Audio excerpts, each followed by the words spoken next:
Olá! Sabe aquela sensação de sair de uma consulta médica e pensar, será que me ouviram de verdade?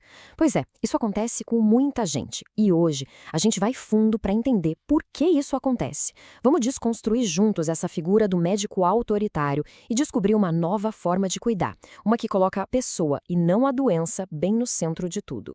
Olha só, essa frase tem mais de 100 anos. Sir William Osler já tinha sacado a essência da coisa. Parece simples, né? Mas essa ideia de que a medicina é sobre gente, sobre histórias e não só sobre um conjunto de sintomas é o que está movendo uma transformação gigantesca que a gente vai investigar agora. Então, vamos lá. É óbvio que um profissional de saúde precisa ter autoridade, ter conhecimento. Mas e quando essa autoridade vira autoritarismo? É uma linha muito tênue. E quando se cruza essa linha, as consequências são bem sérias, tanto para quem é cuidado quanto para o próprio profissional. Vamos mergulhar nisso. Para a gente entender de onde vem esse médico mais autoritário, a gente precisa dar uma olhada na história. Essa figura não é só um jeito de ser de uma pessoa ou outra, sabe? É quase um personagem, um arquétipo, que foi construído em cima de séculos e séculos de paternalismo. Um modelo que hoje está batendo de frente com uma ideia nova e muito poderosa: a autonomia da pessoa que está sendo cuidada. Pensa bem nisso. Por quase 2.500 anos, a lógica foi essa. O médico, com base no princípio de fazer o bem e com todo o conhecimento técnico, tinha não só o direito, mas o dever de decidir tudo. A pessoa doente era vista como alguém passivo, que só estava ali para receber o tratamento. E ponto final. Mas fica a pergunta: como é que um modelo tão vertical, tão desigual, durou tanto tempo? Para entender, a gente precisa cavar um pouco mais fundo, lá nas raízes históricas e do sistema que sustentaram tudo isso. Olha que jornada! Começa lá na Grécia Antiga com Hipócrates, depois no século XIX com as descobertas da ciência, essa autoridade técnica do médico fica ainda mais forte, sabe? E só agora, que é um piscar de olhos na história, esse modelo todo está sendo questionado por uma nova mentalidade focada na autonomia de cada um. A diferença aqui fica muito clara.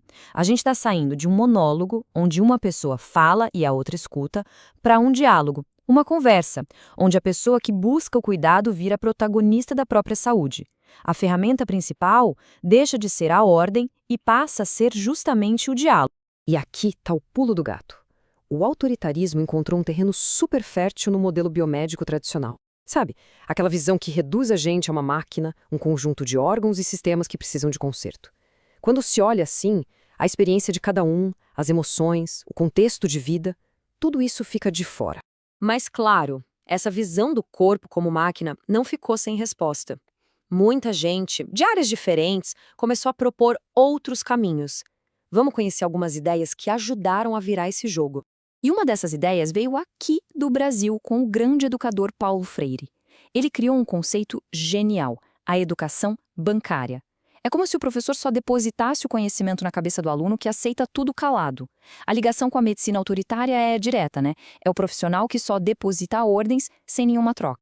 E aí vem Ian McWhinney, um pioneiro da medicina de família, e complementa isso perfeitamente. Ele diz que o que faz um profissional ser bom não é só a quantidade de informação técnica que ele decorou, mas a qualidade da mente, a capacidade de se conectar com a experiência humana de quem está ali na sua frente. E essa, talvez, seja a virada de chave mais importante de todas. O modelo antigo focava na doença, no problema biológico, no exame alterado. O novo paradigma convida a gente a entender o adoecimento, que é a vivência, a experiência única, pessoal e intransferível de cada pessoa que está passando por um problema de saúde. Ok, a teoria é linda, maravilhosa, mas e na prática? Como um profissional de saúde consegue fazer isso no meio da correria do dia a dia? Bom, existe uma resposta para isso, uma abordagem estruturada, o método clínico centrado na pessoa.